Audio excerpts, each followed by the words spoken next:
Baik, selamat sore sobat inspiratif semuanya. Di kesempatan sore hari ini saya Faiz Firdaus hadir menemani sobat inspiratif semuanya dalam acara ngopi, ngobrol penuh inspirasi. Nah teman-teman, nih sobat-sobat semuanya, sore hari ini kita sudah kedatangan pemateri yang luar biasa. Udah disebar dan di-share di acara kita ya. Nah, sebelum acara ini emang Ustadz yang satu ini serba dadakan ya. Tiba-tiba ngubungin nih. Bingung dulu, tapi terlebih dahulu kita coba untuk kenalan dengan siapa sih pembicara di kesempatan sore hari ini. Kita sapa terlebih dahulu. Assalamualaikum warahmatullahi wabarakatuh, Pak Ustadz. Waalaikumsalam warahmatullahi wabarakatuh. Alhamdulillah ya. Bisa silaturahmi dan bisa datang, dan ketika dihubungi langsung ketemu alamatnya. Ini luar biasa nih. Ada chemistry tersendiri. Alhamdulillah. Ustadz, mungkin kenalan terlebih dahulu lah, biar supaya memang lebih enak teman-teman juga bisa mengenal nih. Ya. Bismillahirrahmanirrahim. Assalamualaikum warahmatullahi wabarakatuh. Waalaikumsalam warahmatullahi wabarakatuh. Alhamdulillahirabbil alamin. Nahmaduhu wa nasta'inuhu wa nastaghfiruh wa na'udzu billahi min shururi anfusina wa min sayyiati a'malina. May yahdihillahu fala mudilla lahu wa may yudlilhu fala hadiyalah. Asyhadu an la ilaha illallah wahdahu la syarika lahu wa asyhadu anna Muhammadan abduhu wa rasuluh la nabiyya wa la rasula ba'dah.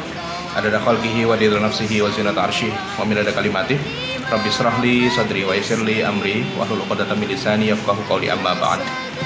Yang kami hormati Kak Faiz, terima kasih atas undangannya. Walaupun ini kalau kita ceritakan, beliau ini adalah murid saya. Alhamdulillah. Jadi dulu di tahun 2000 berapa itu ya, 2006 saya selepas mengenyam pendidikan, kemudian saya membuka tempat mengaji dulu ya, dari mulai 1, 2, 3 sampai kemudian anak-anak itu sampai 60 dulu. Iya. Sholat maghrib di situ, sholat isya di situ, dan beliau ini adalah tangan kanan saya gitu. Karena di tahun itu beliau sudah kelas aliyah ya, kalau nggak salah sudah kelas aliyah. Memang di kita dengan mengajar 60 orang itu sangat berat, tapi dengan metode, dengan cara yang kita gunakan, insya Allah itu sudah tertangani 60 orang itu. Salah satunya dibantu dengan beliau begitu. Maka ini kalau bisa dibilang guru mendekati murid ini kan gitu. Cuman memang karena peralatannya tidak bisa dibawa ke Pandeglang, maka ya saya yang harus datang ke sini begitu. Perkenalkan, nama saya Asep, saya kule asline wong Cilegon. Tetapi kemudian saya berdomisili sekarang di Pondok Pesantren Modern Darussalam Pandeglang. Sudah 8 tahun berada di sana, dan nggak tahu ini saya diundang oleh Kak Faiz ini untuk ngomongin apa, saya nggak paham gitu. Yang penting diundang, beliau ngechat ke saya untuk menyediakan waktu untuk berkenan untuk hadir. Bahasanya itu mohon dikunjungi lah kan gitu. Muridmu ini mohon dikunjungi tempatnya kan begitu. Maka kita juga tentu berbangga, artinya mempunyai murid yang istilahnya lebih baik daripada kita. Ada sebuah istilah, seorang guru yang mengatakan kepada muridnya, bahasanya begini: jika kamu tidak lebih baik daripada saya, maka kamu tidak usah lahir dan saya tidak usah mati. Artinya seorang murid itu harus lebih baik daripada gurunya, dan itu tidak salah, saya rasa begitu. Jadi kalau Anda tidak lebih baik daripada saya, udah deh, kamu nggak usah lahir sekalian dulu gitu, dan kemudian saya nggak usah mati, biar saya aja yang lanjutkan gitu perjuangan kan gitu dan sebagainya gitu. Mungkin itu sekilas tentang perkenalannya. Silakan. Oke teman-teman semuanya, di kesempatan sore hari ini kita akan membahas banyak tentang kitab atau mungkin buku karangan dari Ustadz Asep Saifullah nih. Ini bukunya luar biasa. Ketika memang ini digarap kemudian jadi, ternyata ini langsung booming dan meledak. Ada apa dan ada khasiat apa sih sebenarnya memang di buku ini? Nanti kita akan bahas lebih banyak, dan juga akan kita preteli selama 1 jam. Wah, luar biasa nih. Nah, mungkin dari pertama nih Ustadz ya, saya ingin bertanya nih, sebenarnya memang bagaimana sih sejarah pembuatan buku ini sampai memang Ustadz ini harus membuat buku ini nih? Sejarah awalnya memang berawal dari tahun kita ngajar di Pondok Pesantren Darussalam Pandeglang itu di tahun 2012. Kemudian kita menjadi seorang pengajar begitu. Kemudian kita melihat ada kesulitan Jadi ada istilahnya latar belakang masalah. Latar belakang masalahnya ini anak-anak santri kok sulit dalam memahami nahwu, maka kemudian kita pelan kemudian nulis ngetik sedikit demi sedikit dalam jangka kurang lebih 4 tahun pembuatan buku ini. Kalau nanti sahabat apa kita katakan apa ini sahabat inspiratif melihat di channel saya di Asep Al-Fahmu Darussalam di video 001, di situ kita jelaskan asal muasal buku ini tidak langsung jadi seperti ini begitu. Jadi awalnya hanya lembaran kertas, kemudian bentuknya kecil, kemudian hanya berbentuk fotokopi lain sebagainya begitu. Dan ternyata coba saya fotokopi 100 eksemplar nyatanya habis. Saya coba fotokopi 100 habis lagi, 150 habis lagi. Kemudian saya coba cetak 1000 eksemplar dalam waktu 2 minggu habis. Cetak lagi 1000 dalam waktu 1 bulan habis. Cetak lagi 1000 dalam waktu 2 bulan habis, cetak lagi 1000 habis juga. Jadi dalam kurun waktu kira-kira 1 tahun ini buku ini sudah tersebar 4000 eksemplar gitu.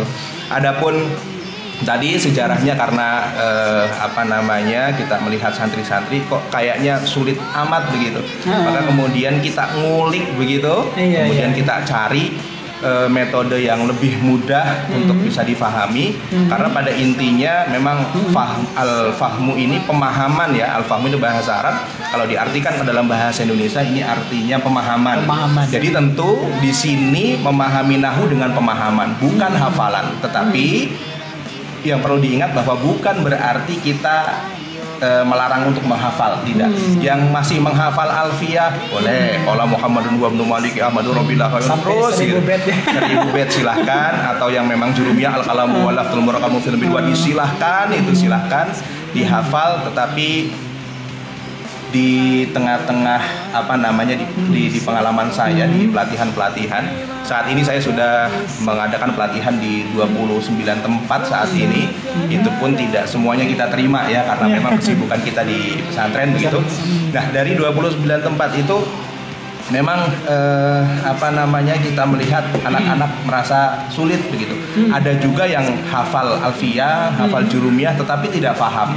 Nah, ini ibaratnya seperti burung beo, dia bisa mengucapkan assalamualaikum tapi dia tidak paham apa yang diucapkan begitu. Tapi bukan berarti salah, hanya saja mungkin itu waktunya yang akan lama gitu untuk memahami sebuah materi nahwu gitu. Tetapi dalam kitab Al-Fahmu ini semuanya pemahaman tanpa ada hafalan gitu.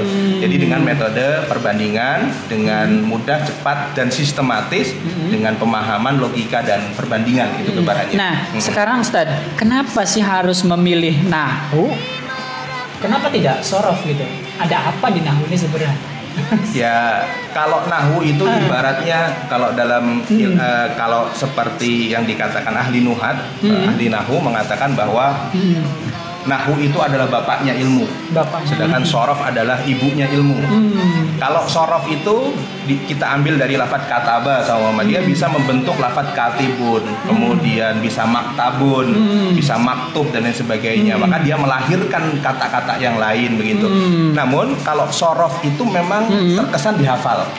Kita tahu bahwa kataba yaktubu, yaktubu dari mana ya? Sudah dari sananya, dari orang Arabnya. Kita nggak bisa katakan kataba yaktibu, kataba yaktabu, tidak bisa karena memang menulis itu kataba yaktubu, itu sudah dari sananya begitu.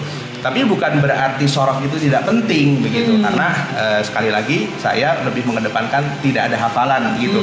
Maka yang lebih kita pilih adalah nahwu begitu. Dan banyak orang yang tidak memahami nahwu, salah satunya membaca a i u-nya itu. Dan yang paling terpenting adalah tujuan belajar nahwu itu adalah bisa memahami Al-Qur'an dan hadis. Karena ada beberapa santri kita yang bisa menghafal Al-Qur'an itu setelah kita tanya ternyata memang modalnya adalah dari buku ini, karena dia memahami struktur sebuah kata, mana fiil, mana fa'il, mana maf'ul bih, mana sifat dan sebagainya, sehingga menghafal itu dengan difahami. Jadi tidak asal menghafal gitu, dan itu lebih melekat saya rasa hafalannya gitu. Nah, lantas apa yang membedakan antara metode Al-Fahmu ini dengan metode-metode buku-buku sorof atau mungkin kitab-kitab yang lainnya? Dan mungkin kan di sini juga sangat menggelitik banget sih, apa sih sebenarnya istimewanya gitu. Kalau perbedaan, kalau memang dicari perbedaannya pasti ada perbedaannya. Kalau dicari persamaannya pasti juga ada persamaannya. Persamaannya tentu sama-sama membahas tentang nahu, karena bagaimanapun juga cara cepatnya bagaimana kan gitu. Cuman yang membedakan adalah memang di sini tadi yang pertama adalah tidak ada hafalan. Jadi dengan hanya menggunakan logika, nanti akan kita praktekkan, itu cukup dilihat. Tidak usah dihafalkan, tapi cukup dilihat, diperhatikan, kemudian ditentukan. Seperti itu salah satunya. Iya. Terus lantas nih di buku atau kitab ini dia metode Al-Fahmu apa sih sebenarnya memang isi konten di dalamnya? Kan saya juga belum sempat baca semuanya, keburu datang dulu. Nah, apa nih di buku Al-Fahmu ini ada tiga pembahasan inti. Yang pertama adalah kaidah dasar nahwu. Dan kaidah dasar nahwu yang kita bahas di sini berbentuk sistematis. Jadi kita jelaskan tentang isim dulu, kemudian tentang fiil, kemudian isim-isim yang marfu itu apa saja. Ada khobar, fa'il, naib fa'il dan sebagainya. Kemudian isim-isim yang mansub. Nah, apa saja? Maf'ul bi, maf'ul fi, maf'ul li ajli, maf'ul mutlaq, maf'ul ma'ahal, tamyiz itu. Jadi diklasifikasikan mana yang isim marfu, mana yang isim mansub. Kemudian isim yang majrur mana saja dan sebagainya. Kemudian tentang adat, tentang angka, tentang nun wiqoyah dan sebagainya, ada bab lain-lain di situ. Itu yang poin pertama. Poin kedua adalah mengi'rab. Mengi'rab ini adalah mendeskripsikan suatu kata. Jadi posisinya itu dia ada di mana. Ada mubtada, ada khobar, dia sebagai fi'il atau fa'il. Hanya mendeskripsikan. Orang yang bisa mengi'rab dengan pemahaman itu sudah pasti dia memahami nahwu. Tapi dengan pemahaman tentunya bukan hafalan. Maka dalam hal ini saya ingin memberantas istilahnya pemahaman para santri bahwa mengi'rab itu dihafal. Padahal tidak dihafal. Nanti akan kita praktekkan dan alhamdulillah biiznillah ini rumus mengi'rab saya temukan. Itu sudah saya share, silahkan dimanfaatkan. Itu ada di video 005 dan di video berapa belasan itu saya lupa, 30-an. Itu untuk isim-isim, kemudian fi'il dan huruf. Jadi ada rumus-rumus tertentunya. Kemudian yang poin ketiga adalah tentang membaca kitab metode tradisional. Kalau bahasanya itu utawi iki-iku gitu. Jadi utawi iki-iku dan sebagainya. Dulu ketika kita mengaji itu kata ustadznya setiap utawi itu berarti mubtada. Setiap maknanya iku itu berarti jadi khobar. Kalau maknanya ing berarti jadi maf'ul bi, kan begitu. Kemudian saya berpikir bagaimana kalau kitab kita kosong. Di halaman berikutnya yang masih kosong tidak ada coretannya, bagaimana kita bisa membaca kitab gitu. Karena bahkan emak saya pun berpikiran bahwa yang namanya baca kitab itu adalah yang bisa baca utawi iki-iku gitu, padahal tidak gitu. Nah, akhirnya saya berpikir bagaimana kalau seandainya si kitab itu masih kosong, tidak ada coretannya. Akhirnya padahal tinggal kita balik. Kalau seseorang itu sudah mengetahui strukturnya, mana mubtada, mana khobar, mana fa'il, mana sifat dan sebagainya, itu sangat mudah. Dan itu sudah dijelaskan, dipraktekkan di channel YouTube saya hanya dengan 15 menit dan itu real. Dan dia belum mengenal sama sekali. Jadi tinggal ada rumusnya, setiap mubtada itu utawi, setiap khobar iku, setiap fa'il sapa, kalau maf'ul bih ing, kalau sifat kang dan seterusnya begitu. Jadi itu hanya sebuah rumusan. Jadi saya rasa semua santri insya Allah bisa membaca metode seperti itu jika dikasih tahu rumusnya begitu. Waduh, jadi penasaran ya. Kayaknya ini perlu, teman-teman serta sobat inspiratif semuanya, kita coba ya mempraktekkan metode dari sebuah buku Al-Fahmu ini. Tentunya teman-teman serta sahabat-sahabat ustadz-ustadz nih yang memiliki pondok pesantren di Banten ya, ini cepet deh segera gandeng Ustadz Asep Saifullah dengan metode Al-Fahmu nih. Kita akan coba kita akan coba praktekkan ya di metode ini. Apa sih istimewanya metode Al-Fahmu ini dengan metode-metode yang lain? Mungkin nanti Ustadz bisa sambil pegang mikrofon juga ya supaya lebih enak. Oh, ada ya? Ada mikrofonnya. Ya, kebetulan ini sudah kita siapkan ya. Ini.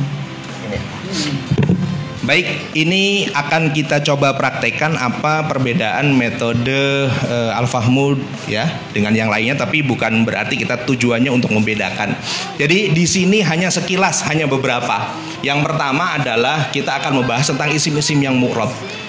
Jadi kita membahas ada isim mabni, ada isim mu'rab. Isim mu'rab itu kita tulis ada 9 poin, yaitu isim mufrad. Mu'rab itu adalah isim yang berubah. Adapun penjelasannya ini nanti akan panjang, tentu harus dibaca buku dari awal. Isim mu'rab itu ada 9. Yang pertama isim mufrad, isim musanna, jama mudzakkar, jama muannas, jama taksir, al asmaul khamsah, isim maksur, isim mangkus, dan ghairul munsharif.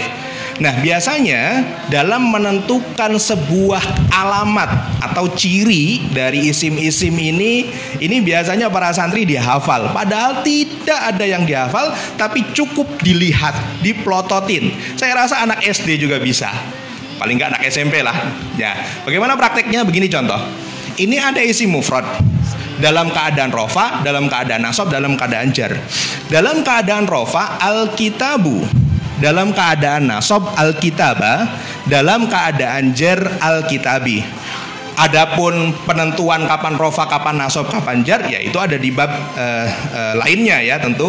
Kalau rofa istilahnya dia ketika menjadi mubtada, dia menjadi khobar, dia menjadi fa'il, dia menjadi naibul fa'il. Kalau mangsub, dia ketika menjadi maf'ul bih. Kalau jar, ketika dia menjadi isim majrur atau dia menjadi mudhof ilaih, ya begitu. Nah, ini cukup dilihat kalau kita perhatikan lafadz al-kitabu, al-kitaba, al-kitabi. Ini yang membedakan adalah harokatnya apa hurufnya. Pertanyaan saya 2, harokatnya apa hurufnya? Ternyata kalau kita lihat ini yang membedakan adalah harokatnya, yaitu domah, fathah, kasroh. Maka inilah yang menjadi ciri dari isim mufrad. Jadi isim mufrad alamat rofanya domah, alamat nasabnya fathah, alamat jarnya kasroh. Kemudian yang kedua, contoh isim musanna. Alamat kita contohkan dalam keadaan rofa al-baitani ya. Ini kita sebut perubahan. Perubahan musanna itu al-baitani, al-baitaini, al-baitaini ya, 2 rumah. Musanna adalah yang menunjukkan makna 2. Ini bisa disesuaikan dengan kata lainnya. Bisa sama umpama kitabun menjadi kitabani, kitabaini, kitabaini. Nah, kalau kita lihat di sini yang membedakan antara al-baitani dengan al-baitaini dan al-baitaini, apa yang membedakan? Harokatnya apa hurufnya? Ternyata ini adalah hurufnya. Nah, kalau kita perhatikan di sini, kalau ini alif, kalau ini iya, dan ini juga iya, maka isim musanna alamat rofanya alif, alamat nasabnya iya, alamat jarnya iya. Sangat simpel. Contoh ketiga, jamak mudzakkar salim. Perubahannya adalah muslimun, muslimin, muslimin. Atau kalau diganti tentang mukminun, mukminin, mukminin, solihun, solihin, solihin, dan sebagainya. Nah, ini juga kalau kita perhatikan yang membedakan adalah wawu, iya, dan iya yang membedakan. Jadi kalau ini diibaratkan anak kembar, apa yang membedakan? Ini adalah wawu, iya, iya. Maka jamak mudzakkar salim alamat rofanya wawu, alamat nasabnya iya, alamat jarnya iya. Itu simpel. Kemudian jamak muannas salim, al-mu'minatu, al-mu'minati, al-mu'minati. Ini yang membedakan harokat apa hurufnya? Harokatnya domah, kasroh, kasroh. Maka inilah yang menjadi ciri. Maka jama muannas salim alamat rofanya domah, alamat nasabnya kasroh, alamat jarnya juga kasroh. Kemudian jama taksir, al-kutubu, al-kutuba, al-kutubi. Al-kutub adalah jamak dari kitab. Maka al-kutub adalah maknanya beberapa buku. Ini kalau kita lihat lagi apa yang membedakan? Domah, fathah, kasroh. Maka inilah yang menjadi ciri. Maka jamak taksir, tapi yang munsharif tentunya, karena nanti akan kita pelajari tentang jamak taksir tapi yang ghairul munsharif. Itu nanti akan di bab lain. Al-kutubu, al-kutuba, al-kutubi. Ini yang membedakan adalah domah, fathah, dan kasroh. Maka itulah yang menjadi ciri. Kemudian al-asmaul khamsah. Al-asmaul khamsah abun, wa akhun, wa hamun, wa fu, wa dhu. Itu yang ada 5. Ada juga yang mengatakan al-asmaus sittah, boleh saja dengan tambahan. Ini kalau kita lihat dalam keadaan rofa, nasab, dan jernya adalah abu, aba, abi. Lagi-lagi cukup dilihat, ini adalah yang membedakan adalah wawu, alif, dan iya. Maka al-asmaul khamsah alamat rofanya wawu, alamat nasabnya alif, alamat jernya iya. Bagaimana dengan isim maksur? Dalam keadaan rofa huda, nasab huda, jar huda. Isim maksur adalah kalau bahasa orang kita alif bengkok. Nah, ini alif bengkok, alif tapi bengkok. Ya, ini namanya alif bengkok. Jadi kalau di akhir alif bengkok. Al-huda, al-huda, al-huda. Nah, ini kalau kita lihat lagi, loh, kok seharusnya kan domah? Ciri dasarnya domah. Kenapa di sini bukan al-hudu? Kenapa al-huda? Nah, maka domahnya tidak kelihatan. Maka ada dalam bahasa nahunya muqaddarah, dikira-kira. Maka ini alamat rofanya adalah domah tapi muqaddarah. Bagaimana dengan ini? Begitupun juga ini fathah tapi muqaddarah, nggak kelihatan. Begitupun juga ini jer kasroh tapi muqaddarah. Berbeda dengan isi mangkus. Isi mangkus itu apabila ia sukun sebelumnya ada harokat, huruf sebelumnya berharokat kasroh. Contoh al-mashi, ar-rami, al-qadi, al-hadi, begitu dan sebagainya. Kita contohkan al-mashi, orang yang berjalan. Nah, ini seharusnya rofa domah. Mana rofanya tidak kelihatan, maka ini domah muqaddarah. Tapi ternyata ketika dalam keadaan nasab, fathahnya muncul, al-masyiyah. Maka ini fathahnya adalah fathah zahirah. Fathahnya fathah kelihatan. Sedangkan yang ini juga kasrohnya tidak kelihatan. Maka al-masyi ini adalah kasroh tapi muqaddarah. Yang terakhir adalah ghairul munsharif. Ghairul munsharif itu nanti ada dibahas di buku. Dalam keadaan rofa ai1, nasab ai1, jernya ai1 juga. Nah, ini yang membedakan. Harusnya kasroh maka tetapi fathah. Dan ini di Al-Quran banyak, di hadis banyak. Maka kalau kita membaca hadis an aisata bukan an aisati. Contoh Fir'aun, maka ketika ada ila bukan ila Fir'auni tapi ila Fir'auna. Idhab ila Fir'auna innahu tagha dan sebagainya. Ismail ila Ismaila, Ibrahim ila Ibrahim dan sebagainya. Ini namanya isim ghairul munsharif. Ini gambarannya tentang isim yang mabni. Adapun fi'il yang mabni pun begini metodenya. Ini gambaran untuk yang pertama. Yang kedua yaitu tentang mengi'rab. Jadi ternyata mengi'rab itu saya bagi menjadi 5 rumusan. Nanti bisa dilihat di channelnya. Ada rumus 1A, 1B, 2A, 2B, dan rumus 3. Rumus 1A ini untuk isim yang mu'rab, 1B untuk isim yang mabni, 2A fi'il yang mu'rab, 2B fi'il yang mabni, 3 adalah untuk huruf. Jadi alhamdulillah saya katakan lagi, biiznillah saya temukan rumus ini. Maka bagaimana prakteknya? Jadi gini, contoh lafadz al-kitabu. Al-kitabu ini adalah lafadznya isim dan dia adalah isim yang mu'rab. Maka kita menggunakan rumus 1A. Nah, ada di buku rumus 1A-nya. Nanti dilihat sendiri. Kalau memang tidak punya bukunya silahkan buka di channelnya. Jadi gambarannya begini. Kita menggunakan stimulan. Ya, kita menggunakan rangsangan pertanyaan. Jadi contoh gini. Apa kedudukannya? Jadi kita akan ngerop lafadz al-kitabu ya. Apa kedudukannya? Mubtadaun. Apa i'rabnya? Marfuun. Apa ciri i'rabnya? Ciri i'rabnya adalah dhammah. Kategori isim apa? Isim mufrad. Maka kalau kita lanjutkan itu, maka begini. Al-kitabu mubtadaun marfuun wa alamatu raf'ihi dhammatun zahiratun. Itu simpel. Gitu dengan rumusan tadi. Kalau dalam bahasa Jawanya begini. Al-kitabu jadi mubtada kudu rofa alamat rofane domah zohir ing dalam akhirnya. Kan begitu. Kalau dalam bahasa Jawa Serang kan begitu. Padahal pakai bahasa Arab itu lebih simpel karena memang bahasa Arab, kenapa berbahasa Arab? Karena memang i'rab ini standar ya, standar dunia lah ibaratnya begitu. Begitupun juga khobar. Kedudukannya apa? Khobar. Apa i'rabnya? Marfu. Apa ciri i'rabnya? Domah. Kategori isim apa? Wawa mufradun. Maka kalau diulang lagi, khobarul mubtada marfuun wa alamatu raf'ihi dhammatun zahiratun. Kemudian ini hadza, kalau yang sudah belajar, hadza ini adalah isim mabni. Nah, dia menggunakan rumus 1B. Bagaimana rumus 1B? Rumus 1B itu begini. Dia kategori isim mabni apa? Ini adalah isim isyarah. Mabni dengan harokat apa? Mabni dengan sukun. Ini adalah sukun. Ini mabni dengan sukun karena ini adalah huruf alif yang tak berharokat maka dianggap sukun. Maka mabniun alal fathi, mabniun alal kasri, mabniun alal dhammi, mabniun alal sukun itu tidak ada yang dihafal tapi cukup dilihat. Ini sukun. Mabniun alal sukun. Kemudian dia menempati i'rab apa? Nah, kalau kita membahas hadza mubtada, qolamun adalah khobar, mubtada ini adalah marfu. Maka dia menduduki fi mahalli raf'in. Mengapa fi mahalli raf'in? Karena dia mubtada. Gitu. Terus bagaimana ngerobnya? Jelasnya hadza ismul isyarah mabni ala sukun fi mahalli raf'in li annahu mubtada. Adapun qolamun ini adalah isim yang mu'rab, maka menggunakan rumus 1A sama seperti ini. Maka khabarul mubtada marfu'un wa alamatu raf'ihi dhammatun zahiratun. Gitu ya. Ini sekali lagi tidak ada yang dihafal tapi cukup difahami gitu. Kemudian kalau fi'il pun ada rumusnya.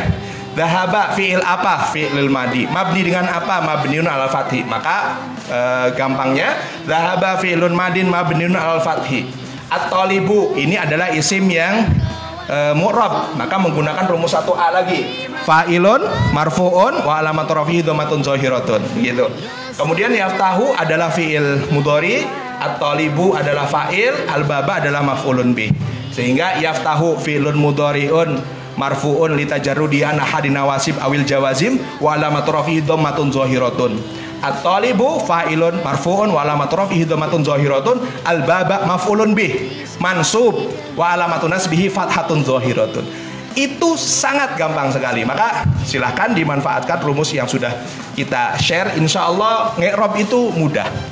Poin ketiga, karena terkait dengan apa itu namanya, terkait dengan baca teks tradisional, ini juga sangat mudah. Tadi saya katakan setiap mubtada utawi, setiap khobar iku. Jadi kalau saumpama nih kita mau maknai ini, Alkitabu jamilun utawi buku iku bagus. Itu kalau bahasa Indonesia. Kalau mungkin dibawa ke bahasa Sunda, utawi buku iku sae. Kalau mungkin dibawa ke Jawa Timur, utawi buku iku apik. Dan mungkin kalau dibawa ke Inggris sana, ini akan dibaca utawi book iku good. Kan gitu sederhananya. Terus hadza qolamun utawi iki iku pulpen. Kan gitu. Kemudian fa'il, yang namanya fa'il kalau berakal sapa, kalau tidak berakal apa. Maka zahabat tolibu, wis pergi sapa tolib. Bahasa Serangnya lunga, wis berangkat sapa tolib dan sebagainya. Itu disesuaikan dengan bahasa setempat. Yaftahu tolibu al-baba, membuka sapa tolib ing pintu, ing lawang, karena maf'ulun bih maka ing, begitu. Jadi ada gambarannya begitu. Jadi dari ketiga poin tadi tentang kaidah, tentang i'rab dan tentang baca kitab versi tradisional, itu tidak ada yang dihafal. Ada juga tambahan materi, saumpama ada rumus, kita katakan namanya rumus jin man min. Namanya rumus jin man min. Apa itu rumus jin man min? Jadi jin man min itu untuk angka 3 sampai 10 makdudnya adalah jin. Jin itu jamak di kasroh.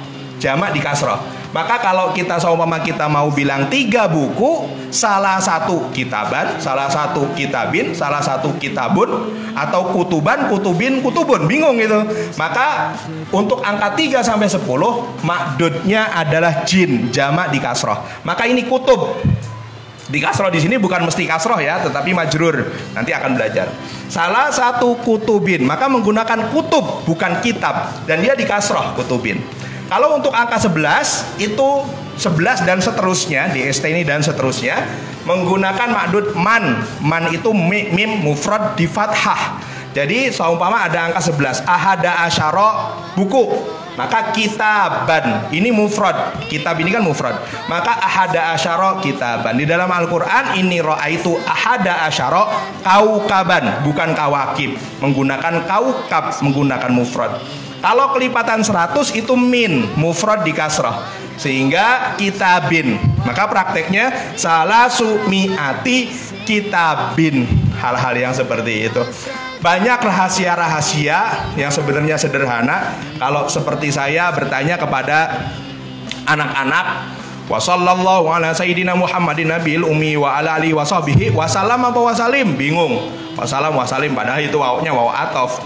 Wasallam wasalim, padahal kalau awalnya shola maka wasalam, kalau awalnya soli maka wasalim. Ya, maka kalau tadi saya katakan wa sallallahu ala sayyidina Muhammadin nabiyil ummi wa ala alihi wa sahbihi, maka wasalam, bukan wasalim. Kalau Allahumma sholli baru wasalim, bukan Allahumma sholli wasalam gitu ya. Karena itu fi'il madi dan fi'il amr. Itu gambaran tentang metode ini secara umum loh ya, secara umum. Dan ini belum semuanya. Ada tentang nun wiqayah, ada tentang domir, bagaimana para santri bingung membedakan antara domir munfasil, domir muttasil, kemudian domir mustatir wujuban, jawazan, kemudian domir munfasil yang rofa, yang nasab dan sebagainya. Dan itu sekali lagi di pembahasan buku ini tanpa dihafal tentunya. Ya, terima kasih. Oke teman-teman dan sahabat-sahabat inspiratif semuanya, ternyata luar biasa ya tadi. Metodenya 15 menit tapi mudah banget merangkai kata demi katanya ya. Teman-teman serta sahabat-sahabat semuanya, tadi ini praktek yang memang disampaikan oleh Ustaz Asep. Nah, Ustaz, ini juga apakah memang syarat untuk memahami buku ini apa sih diantaranya memang? Syaratnya tentu yang pertama punya keinginan kuat untuk belajar gitu. Di video saya ada peserta pelatihan tertua, yaitu umurnya 70 tahun. Nenek-nenek di daerah Lamongan itu 70 tahun. Dan ternyata beliau mengatakan saya paham. Dan artinya bisa menangkap ini. Artinya punya keinginan kuat. Tadi nenek-nenek saja ingin belajar gitu. Masa kita yang muda tidak gitu. Tapi paling tidak dia mempunyai dasar bahasa Arab. Maka kalau di pondok pesantren itu biasanya paling tidak dia sudah kelas 2 aliyah, kelas 2 MTS maksud saya. Di kelas 2 MTS paling tidak dia mengetahui ilmu sorof yang terkait dengan tasrif lugawi. Tasrif lugawi, katabu, katabat, katabata, katabna, katabta, katabtuma, katabtun, katabti, katabtuna, katabtu, katabna, yang begitu. Jadi di sini saya tidak menjelaskan huwa kataba, anta katabta, ana katabtu, tidak begitu. Karena saya anggap bahwa mereka sudah memahami. Tentunya ya buku ini memang tidak bisa digunakan untuk orang yang awam banget ya, memang tidak bisa gitu. Paling tidak ada di kelas 2 tadi. Berarti tadi peserta paling tua umur 70 tahun langsung paham ya? Paham. Dan itu di testimoninya beliau katakan paham. Kemudian mungkin beliau itu dulu pernah nyantri di pesantren. Dia katakan bahwa di pelatihan ini tidak dulu saya pernah belajar tapi tidak sedetail apa yang dijelaskan di sini Ustadz, katanya gitu di Al-Fahmu ini begitu. Kalau dulu memang hafalan tapi tidak paham. Tapi kok saya memahami dalam waktu 6 jam, 7 jam itu bisa paham. Luar biasa. Karena memang tidak ada yang dihafal. Sobat inspiratif semuanya, itu umur 70 tahun saja seorang nenek-nenek mau belajar tentang metode Al-Fahmu ini ya. Ternyata banyak sekali luar biasa kelebihan-kelebihan dari metode-metode yang telah disampaikan dalam buku atau kitab Al-Fahmu ini. Dan nanti juga Ustadz juga ini tidak menutup kemungkinan ya, dalam adanya kelebihan juga ada kekurangan ya Ustadz ya. Mungkin ada kekurangannya dong dari metode ini. Ya mungkin Ustadz sendiri yang tahu kekurangannya. Kekurangannya yang pertama, santri akan lebih cepat belajar. Kok kekurangan Ustadz? Kekurangan ya biasanya orang nyantri sampai 10 tahun. Nah ini ternyata kita kalau pelatihan dalam waktu 6 jam selesai. Begitu. Itu kekurangan tapi kelebihan sih. Yang paling kekurangan saya katakan yang paling poin penting, sering saya katakan kekurangannya adalah ketika belajar kitab ini kalah ketika lomba. Ketika musabaqah qiraatil kutub itu kalah. Ada salah satu santri kita juga yang pernah sampai ke tingkat nasional itu kalah. Kenapa kalahnya? Karena ditanya dalilnya apa itu fa'il? Coba dalil dari jurumiyahnya, coba dalil dari alfiyahnya gitu. Ya sudah, akhirnya angkat tangan. Karena memang kita metodenya pemahaman, akhirnya ya ketika ditanya sama juri ya nggak bisa jawab. Kenapa? Karena bagaimana tidak, contoh kita ambil definisi tentang kalam atau jumlah mufidah. Ini ternyata dari satu kitab dengan kitab yang lainnya berbeda. Faiz. Jadi contoh di dalam jurumiyah yang namanya kalam itu atau jumlah mufidah adalah al-kalamu huwa lafdzun murakkabun mufidun bil wad'i. ternyata di Alfiyah mungkin beda lagi. Mungkin di bait apa itu? Mungkin kalamun alaftun mufidun kastaqim wasmun wafilun summa harfunil kalim kan gitu. Ternyata di Nahwadih, kalau yang belajar Nahwadih itu beda lagi. Nahwadih yang namanya jumlah mufidah itu atau kalam adalah at-tarkibul ladzi yufidu faidatan tamatan. Jadi antara satu kitab dengan kitab yang lain itu berbeda. Belum lagi di Imriti, belum lagi di kitab lainnya itu definisi. Maka saya saja tidak tahu apa itu fa'il definisinya. Kalau ditanya saya mahwal fa'il, saya tidak tahu. Tapi paling tidak saya paham yang namanya fa'il adalah pelaku. Baik itu orang ataupun goyro akil ataupun yang tidak berakal. Berarti dalam kitab atau buku ini juga di kekurangan tersebut akan terus melebar ya, menambahi kelebihan dan akan berlanjut kembali nih gara-gara. Nah, sebenarnya ini kan pasti ke dalam menciptakan kitab atau buku ada referensinya dong. Ya. Nah, referensi sebenarnya metode Al-Fahmi ini dari mana sih sebenarnya? Apa sih yang menginspirasi sampai memang harus mendapatkan referensinya dari beberapa buku, diantaranya memang Nahwul Wadih, kemudian memang dari Jurumiyah dan dari Alfiyah juga, dari Al-Mawsu'ah, kemudian kitab Jami'ud Durus Al-Arabiyah. Jadi beberapa kitab itu kemudian kita masukkan. Jadi bahasanya begini, Kak Faiz. Saya belajar nahwu belasan tahun bahkan puluhan tahun. Saya tuangkan dalam sebuah buku, anak-anak tinggal menikmati, kan gitu. Yang membaca tinggal menikmati gitu. Saya cuma menyusun dan lain sebagainya. Tetapi tentu yang perlu kita berikan apresiasi para ahli nuhat yang terdahulu gitu. Maka di pelatihan, sebelum pelatihan itu kita selalu mendoakan kepada para ahli nuhat, pada guru-guru kita yang sudah telah tiada gitu. Nah, terus lantas nih Ustadz, tentunya ada dong kendala dalam proses penulisan buku atau kitab ini. Ya tidak mungkin berjalan dengan mulus ya. Karena berjalannya step by step ya dalam prosesnya. Tadi saya katakan buku ini sampai selesai finish itu sampai 4 tahun. 4 tahun. Jadi awalnya kalau memang kita cerita buku ini awalnya hanya untuk intern pondok kita. Awalnya begitu, hanya untuk intern. Kemudian ternyata saya motokopi 100, tapi kan paling terpakai di kelas hanya 20-30 begitu. Akhirnya banyak yang minta fotokopi lagi 100, banyak yang minta lagi dan sebagainya. Kemudian memang ada usulan akhirnya coba dipublish. Ini metode yang luar biasa. Bukan saya yang mengatakan, tentu penilaian. Dan alhamdulillah dari testimoni para peserta, dari guru dan dari santri ini luar biasa. Artinya dengan metode Al-Fahmi ini memberikan pencerahan. Ada bahasa lain, memberikan warna baru di dunia pesantren. Jadi mengubah image santri ini bahwa nahwu itu dihafal, nahwu itu sulit. Ternyata nahwu itu tidak usah dihafal dan nahwu itu mudah. Maka kendalanya karena dalam beberapa tahun itu ya karena kita juga punya kesibukan di pesantren, jadi nggak bisa fokus gitu. Nah dan alhamdulillahnya kalau memang kita fokus, nah ini bisa menjadi inspiratif. Akhirnya kita buat buku yang kedua. Nah dan ternyata ketika kita buat buku yang kedua itu hanya dalam waktu 40 hari. Jadi selama lockdown kemarin anak-anak santri pulang, bukan lockdown ya. Akhirnya kita nulis dalam waktu 40 hari itu 40 hari ya. Jadi tergantung dengan niat. Innamal a'malu binniyat wa innamal likulli imri'in ma nawa. Nah, ngomong-ngomong ini udah berapa banyak eksemplar yang udah terjual nih Ustadz, atau mungkin yang sudah diciptakan? Bahkan ini tentunya udah dong melakukan pelatihan di mana saja. Mungkin berapa banyak pondok pesantren yang sudah diberikan pelatihan oleh Ustadz Asep nih? Saat ini 29 tempat yang sudah kita kunjungi dalam 1 tahun terakhir, dan buku yang sudah terjual, bukan terjual juga karena ada juga yang nggak dibayar. Gitu, jadi tidak terjual, intinya tersebar lah begitu.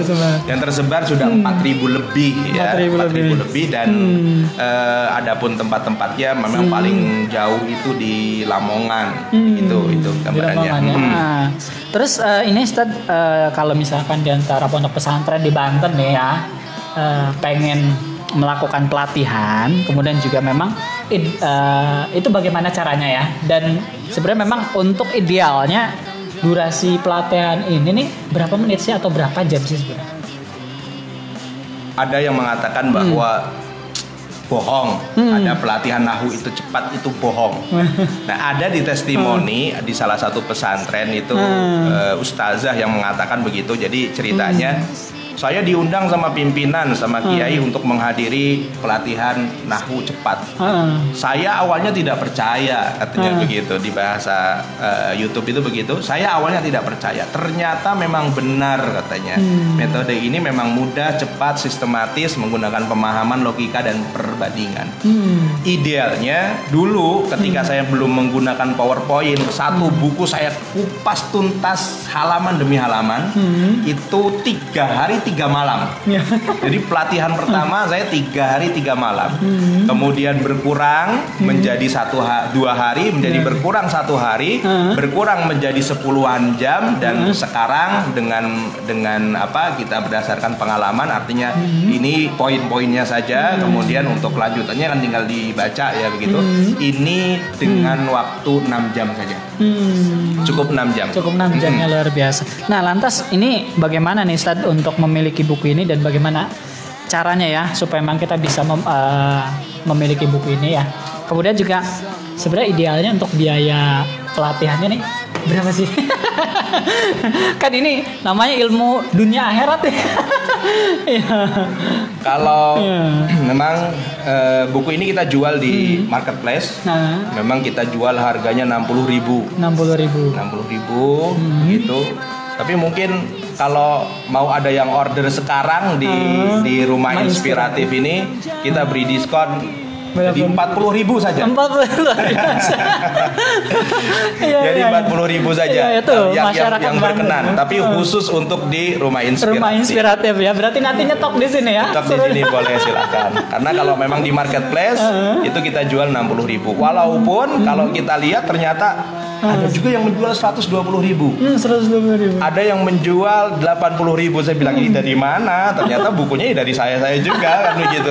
Karena memang kita tidak bekerja sama dengan pihak lain. Karena apa? Karena tujuannya tadi supaya nyampe ke tangan santri ini adalah dengan biaya yang terjangkau begitu. Adapun tadi masalah pelatihan, kita memiliki syaratnya adalah pesertanya adalah 100 orang. 100 orang. Karena energi yang saya keluarkan mengajarkan 1 orang dengan 100 orang sama capeknya. Padahal kita sudah mengorbankan waktu, mengorbankan meninggalkan kegiatan di pondok kita, tetapi karena kita ingin menyebarkan metode ini supaya lebih bermanfaat untuk para santri, maka kita berkenan. Tapi syaratnya tadi supaya ilmu saya tersebar oleh banyak orang. Tersebar sama banyak orang ya. Daripada cuma 1 atau 2 kan, maka minimal 100. Minimal 100. Adapun biayanya free. Luar biasa ya. Untuk free untuk biaya transportnya, tapi hanya untuk ring 1 itu Banten. Ring 1 Banten. Tuh teman-teman yang punya pondok pesantren di Banten, cepetan deh buru ya. Pesan-pesan sekarang dan langsung undang. Nah, Ustadz, kalau misalkan kita nih nggak sempat pengen belajar, kemudian tapi belum sempat ikut pelatihan nih, bingung juga nih. Ada beberapa yang ingin minta pelatihan, nanyakan jadwal saya. Nah, saat ini saya pelatihan-pelatihan tersebut yang mengundang adalah biasanya lembaga pondok pesantren. Kemarin juga kita sudah diundang sama salah satu media cetak untuk dibuat kegiatan dan sebagainya. Saya bilang ya silahkan. Jadi pesertanya untuk umum begitu. Namun saat ini belum ada yang mengajak saya untuk ke arah sana gitu. Dan itu lebih baik, memang bagus. Jadi ada individu yang ingin belajar itu kan sangat disayangkan. Tapi kalau memang itu tidak terlaksana untuk mengikuti pelatihan, maka saya memberikan kemudahan karena tujuan kita adalah metode ini bisa dinikmati, bisa difahami oleh banyak orang. Maka kita upload. Jadi buku ini kita buat tutorialnya. Jadi ada di channel saya di YouTube Asep Al-Fahmu Darussalam. Di situ silakan subscribe dan sebagainya. Saat ini sudah video ke 36. Jadi untuk memudahkannya nontonnya langsung di playlist. Ada di playlistnya, jadi langsung berurutan dari video 001, 002, 003, 004 sampai 036 kalau nggak salah gitu. Jadi berarti nanti juga bisa nih Ustadz kalau misalkan Rumah Inspiratif mengadakan pelatihan, mengkoordinir para santri di satu tempat aula ya? Bisa. Yang penting bisa dikondisikan waktunya. Nah, terus Ustadz, adakah memang tujuan lanjutan untuk bisa meneruskan metode Al-Fahmu jilid 2 nih? Ini kan baru jilid 1 nih. Al-Fahmu 2 sudah kita buat dan insya Allah launchingnya nanti di tanggal 24 atau 25. Launchingnya di salah satu pesantren di sana, maka belum kita publish. Dan luar biasa di Fahmu 2 itu banyak hal-hal rahasia. Salah satu contoh. Ini saya sudah tanyakan ke beberapa orang dan ternyata iya seperti itu. Jadi contoh ada di surat Al-Qari'ah. Fa amma man saqulat mawazinuhu fa huwa fi 'ishatin wa amma man khaffat fa ummuhu hawiyah. Maka tempatnya adalah di neraka hawiyah. Ayat selanjutnya wa ma adraka ma hiya. Nah, saya bertanya, apa arti wa ma adraka ma hiya? Gitu. Ya, tahukah kamu apa itu neraka hawiyah? Terus saya bilang hawiyah, mahiyah. Beda kan? Iya. Hawiyah, mahiyah itu adalah dua kata yang berbeda. Baru sadar. Lalu apa Ustaz? Terus saya bilang itu sebenarnya lafadz mahiyah itu adalah gabungan antara ma dengan hiya. Hiyanya memang kembali kepada hawiyah. Mahiyah. Terus haknya apa Ustaz? Haknya adalah hasakat. Apa intinya? Intinya adalah ketika lafadz hiya kemudian diwaqaf, dia diberikan namanya hasakat, hadisukun. Maka sampai tidak percaya, apa iya buka saya bilang Qur'annya. Maka beberapa orang beranggapan tulisan mahiyah itu mahiyatun, ada tamar butohnya. Padahal mahiyah itu haknya disukun, begitu. Jadi ternyata hal yang seperti itu rahasia dan saya ingin seluruh santri tahu. Karena tujuan utama kita membuat buku ini adalah yang pertama, generasi setelah saya itu harus lebih baik daripada saya. Begitu. Dan tentu yang kedua adalah ada bahasa, jika kita ingin mengenal dunia maka membacalah, jika ingin dikenal dunia maka menulislah. Gitu. Maka karena saya menulis, saya ingin dikenal, namanya untuk sampai beberapa tahun kemudian jika saya sudah tidak ada, dan itu menjadi amal jariah. Maka saya katakan tujuan kita bukan tanda kutip komersil, walaupun ada yang mengatakan kok pelatihan segitu biayanya murah banget, saya bilang iya murah, saya bilang karena tujuan kita bukan komersil, karena tujuan kita adalah ingin membagi ilmu ini kepada masyarakat. Berarti Ustaz juga tidak lain ini mendobrak kebiasaan santri ya dalam belajar kitab gundul nih ya, dalam menciptakan buku ini. Ya. Atau gimana? Tapi bukan berarti menghilangkan ya. Iya. Kalau yang biasa sorogan silahkan, kalau yang biasa menghafal silahkan gitu. Tetapi akan lebih mudah menghafal ketika paham. Iya. Akan lebih mudah menghafal ketika sudah paham. Itu jelas. Sebenarnya ada cerita khusus sih, enggak sih di balik? Cerita-cerita khusus, maka kenapa ilmu ini kita sebarkan? Karena di dalam perjalanannya ketika kita ngetik itu saya seperti seakan-akan diberikan pemahaman. Jadi begini loh gitu. Jadi seakan-akan ada sesuatu yang mengajari kita. Begitu. Kadang saya di kelas kemudian masuk inspirasi langsung saya buat. Salah satunya adalah tabel-tabel yang ada di sini. Jadi untuk lebih memudahkan. Jadi ibaratnya apa ya, kalau ilham ya terlalu baik banget saya kan gitu. Paling tidak istilahnya saya diberikan pemahaman kemudahan dan itu saya rasakan, maka saya anggap bahwa metode ini tidak boleh diendapkan. Maka metode ini harus disebarkan. Tetapi sudah saya kasih tahu, tapi kalau memang tidak diterima ya nggak apa-apa kan gitu. Itu apa namanya, hak masing-masing. Iya. Tapi paling tidak kita menginformasikan. Iya. Nah, Ustaz, di pondok antum sendiri apakah sudah menggunakan buku ini? Nah, mungkin Ustaz kan sebagai pimpinan pondok pesantren nih di salah satu pondok pesantren Darussalam Pandeglang ya. Sudah menggunakan buku ini atau gimana? Bahkan belum. Jadi Jadi begini. Sudah dipakai, anak-anak itu sudah tentu sebelum di tempat lain kita mengadakan pelatihan di intern dulu. Kita adakan pelatihan untuk kelas 3 intensif, 4, 5 dan 6 kita adakan begitu. Namun ternyata buku ini tidak masuk ke dalam KBM. Jadi hanya sebagai buku pegangan saja. Buku pegangan. Begitu. Namun ternyata setelah kita mengadakan pelatihan-pelatihan, ternyata buku ini dijadikan kurikulum. Di pesantren-pesantren tertentu tadi gitu, dan dijadikan buku wajib begitu. Akhirnya masa pondok pesantren lain menggunakan, masa kita tidak. Maka mulai tahun ini masuk kepada kurikulum begitu. Tapi insya Allah tidak menghilangkan kitab-kitab yang ada kitab kuning yang lainnya. Nah, Ustaz kan sekarang memimpin pondok nih. Nah, sudah hampir 8 tahun ya?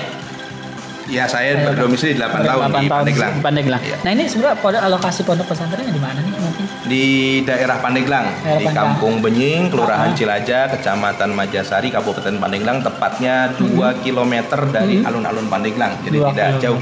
Masih pusat kota ya, intinya begitu. Nah, teman-teman serta sobat-sobat inspiratif barangkali tertarik dengan metode dan pengen kenalan sama pimpinannya paling muda dan sudah menciptakan karya besar nih, bisa langsung daftar aja ya.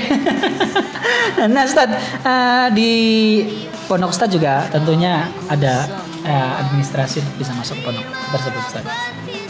Ya, memang ada, karena memang sebenarnya kan di pesantren itu gratis. Gratis. Hanya saja karena ada makan, karena ada listrik dan sebagainya, maka memang kita minta iuran ya.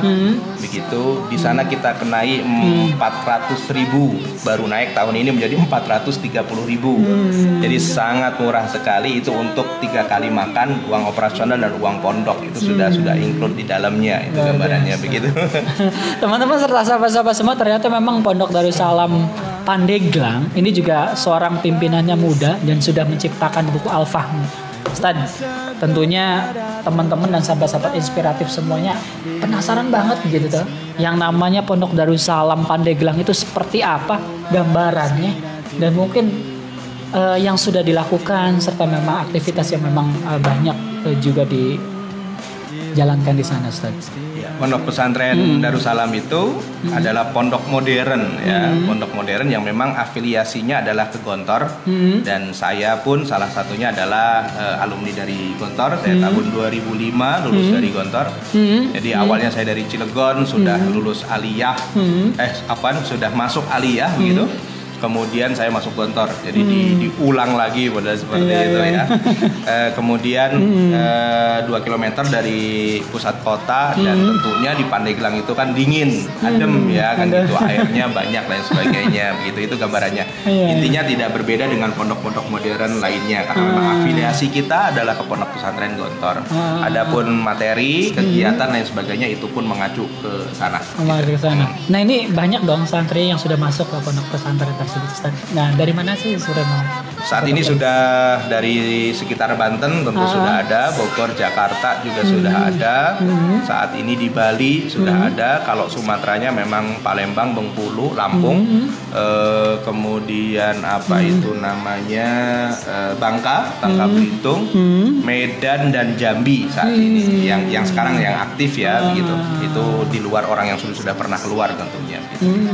Ini sangat luar biasa, ternyata perjalanannya lama banget ya, pondok pesantren. Kemudian Allah menakdirkan sekarang menjadi seorang pimpinan. Saya ingat sekali ya dulu ya, bagaimana seorang karismatiknya seorang Asep Saifullah dalam mendirikan majelis kecil, dan akhirnya saya mencoba untuk meniru kembali Ustaz. Dan saya jatuh di Kampung Bibitan dan berupaya untuk mendirikan majelisnya. Cuma majelisnya dinamakan dengan Majelis Al-Minhaj, nisbat dari kiai di Cilegon Ustaz. Gitu kan. Makanya saya samakan majelis ini Majelis Al-Minhaj. Dan alhamdulillah saya mengikuti metode-metode yang dilakukan terdahulu. Mungkin ke depan juga ya saya punya pondok pesantren lah. Dan bisa jadi pimpinan. Amin. Tentu ada proses. Dan tentunya ada harapan dan goal besar nih Ustaz ya. Di penciptaan metode Al-Fahmu ini. Goal besar dari seorang Ustadz Asep Saifullah dalam menciptakan metode Al-Fahmu. Harapannya tentu ya ini bisa dinikmati oleh para santri, karena memang saya saja gitu ketika masih ngoreksi gitu. Udah saya berpikir nah ini metode sangat mudah gitu. Kadang saya juga tidak percaya kalau saya yang nulis gitu ya ibaratnya. Itu kok ini sangat mudah sekali, ini sangat simpel sekali. Ini harus orang-orang tahu begitu. Dan insya Allah kalau orang yang sudah tahu itu insya Allah anunya testimoninya positif insya Allah begitu. Maka harapannya tadi bisa digunakan paling tidak ini dikuasai oleh guru, tentunya guru nahwu. Maka dalam pelatihan saya memiliki syarat. Jadi kalau pelatihan itu nggak hanya santrinya, tetapi minimal guru nahwunya harus hadir gitu. Jadi jangan sampai hanya santrinya saja yang hadir. Gitu, itu bisa digunakan oleh santri. Tapi bukan berarti menghilangkan tradisi yang lama. Silahkan gitu. Karena jangan sampai anak-anak kita para santri hafal beberapa kitab tapi dia tidak paham gitu. Kalau saya mengatakan bahwa kalau kita mempunyai energi lebih untuk menghafal, maka prioritaskan hafal Al-Quran. Kan gitu ya. Tapi bukan berarti tidak boleh menghafal kitab-kitab, bukan. Prioritaskan menghafal Al-Quran daripada yang lainnya gitu. Nah ternyata memang nggak kerasa keberjumpaan kita udah sampai 1 jam ya. Saya kira masih lanjut sampai maghrib. Padahal masih banyak yang masih banyak nih. Ini ada jilid pertamanya hampir 200 berapa nih Ustadz ya? 230-an ya. 230-an ya. Kalau kita bahas dari halaman 1 sampai 200. Tadi kalau pelatihan lebih simpel 6 jam ya. Semoga Allah memberkahi ilmu, kemudian juga manfaat dari penciptaan metode Al-Fahmu. Kesimpulan terakhir Ustaz. Kesimpulannya bahwa alhamdulillah biidznillah kita diberikan kemudahan dalam pemahaman dan kemudian dapat menuangkan karya ide ini dalam sebuah buku yang tujuannya memang agar bisa bermanfaat gitu. Tadi saya katakan memang harga 60.000 pun itu tidak mesti segitu gitu. Artinya khusus untuk santri karena memang tujuan saya adalah khususnya untuk santri gitu. Tapi bukan berarti orang umum tidak boleh menggunakan, dipersilahkan gitu. Kemudian harapannya tadi semoga buku ini bermanfaat ya, bermanfaat untuk semua kalangan sehingga ini bisa menjadi stimulan atau rangsangan para santri dalam memahami nahwu yang kemudian juga dalam memahami teks-teks Arab diantaranya adalah Al-Quran dan hadis. Bagi yang biasa sudah menggunakan metode utawi iki-iku dipersilahkan. Jadi ada satu cerita itu adik saya itu ya yang bungsu itu jadi ketika mau masuk ke pesantren itu emak saya yang mengatakan saya emak pengen punya anak yang bisa baca kitab utawi ikiku katanya begitu. Akhirnya masuk ke pesantren kita kemudian saya memberikan rumusnya jam 9 pagi istirahat. Saya bilang ba'da zuhur saya bilang apa itu namanya di video direkam. Ya siap saya rekam dan itu sudah ada buktinya beliau bisa. Di channel Ponpes Modern Darussalam Pandeglang itu ada, atau di channel saya juga ada. Jadi ada santri yang mengaji kitab utawi ikiku dan alhamdulillah beliau sekarang sedang menimba ilmu di Mesir ya. Mohon doanya ya. Gitu silakan. Teman-teman dan sahabat-sahabat semua, ternyata memang nggak kerasa ya kita sudah dapat edukasi dan inspirasi yang sangat luar biasa dari seorang pencipta karya buku metode Al-Fahmi ini. Teman-teman para santri, apalagi Banten ini terkenal dengan gudang santrinya. Yuk cepet gaet langsung nih Ustaz Saifullah dengan metode Al-Fahmunya, insya Allah 6 jam bisa secara otomatis akan memahami tentang ilmu-ilmu nahwu. Jadi teman-teman semuanya, semoga apa yang kita sampaikan pada kesempatan sore hari ini bisa bermanfaat untuk teman-teman serta sahabat-sahabat semuanya, dan juga Ustadz Asep bisa diberikan keberkahan, ilmunya terus mengalir fi dunya wal akhirah ya, keberkahannya.